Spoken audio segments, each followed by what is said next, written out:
কারো রাখেন। স্যার এই ছবি এইখানে কেন স্যার? নিখোঁজ কেস খুঁজতে হবে। পরে খুঁজবেন আপনি, পরে খুঁজা লাভ নাই স্যার। এই কেস আপনি হাতে নিয়েন না। কি যাতা বলতেছে? ও অনেক বড় সন্ত্রাসী স্যার।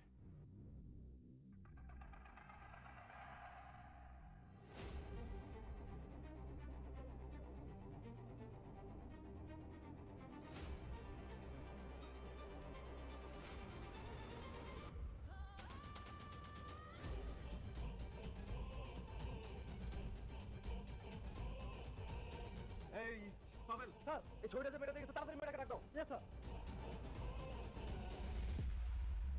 তোদের বাবা তোকেও সহ্য করতে পারে না, তোর বোনকেও সহ্য করতে পারে না। সব ভালোবাসাই তো ওই ঋতুর উপরে।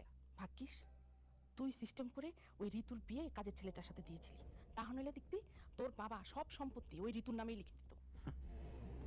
আমার আদরের সৎ বোন কতই না বিশ্বাস করে আমাকে। কেবল তো ওকে এবার চাকরের সাথে বিয়ে দিছি।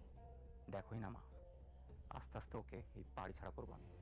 গোলাম, এই গোলাম, কোথায় সে ফকিন্নিটা? আমার কথা মুখে করা। গোলাম, এই গোলাম, কোথায় তুই? গোলাম, এই গোলাম। আরে কি করছিস মা? নিজের স্বামীর নাম এভাবে মুখে নিতে নেই। ওকে আমি আমার স্বামী হিসেবে মানি না। কোথায় ও? গোলাম, এই গোলাম, কোথায় তুই? সে ম্যাডাম ওই যে গোলাম আইছি। জি ম্যাডাম। তোমাকে কি বলেছিলাম আমি? বাজারে যাওয়ার আগে আমার সাথে দেখা করে যেতে। আমার হিলটা কেন চেঞ্জ করে আনো নাই? কি কথা কি কানে যায় না? আর ও তো তোর স্বামী, এই জন্য হয়তো ভুলে গিয়েছে যে তোর হুকুম ওর মানতে হবে। কিরে ফকিন্নি, বানরের গলায় মুক্তোর মালা দিয়ে দিলেই সে কিং হয়ে যায় না। তোর সাথে আমার বোনের বিয়ে হয়েছে বলে তুই ভাবিস না তুই রাজা হয়ে গেছিস। তুই চাকর ছিলি, চাকরই আছিস। ম্যাডাম আমি বাজারে যাওয়ার আগে আপনার কাছে এই বেটা বেশি কথা কস, চুপ থাক। ম্যাডামের কাছে মাপসা সরি কো, তাড়াতাড়ি বাজারে যাই ম্যাডামের জুতা চেঞ্জ করে লয়ে যা। মনির, কে কার কাছে সরি বলবে? ম্যাডামের কাছে গোলাম সরি বলবে। এই গোলাম কার কাছে সরি বলবে সেটা ডিসাইড করবি তুই। গোলাম এই বাড়ির জামাই, জামাই হিসাবে ও কার কাছে সরি বলবে সেটা ডিসিশন নেওয়ার মালিক তুই না।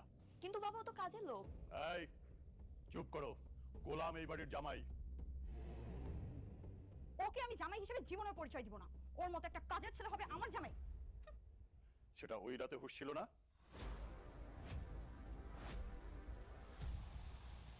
বাবা জানি না সেদিন যে কিভাবে কি হয়ে গেল। আমি অনেক চেষ্টা করছি, কিন্তু ওর মতো একটা কাজের ছেলেকে নিজের স্বামী হিসেবে মেনে নিতে পারছি না। বাবা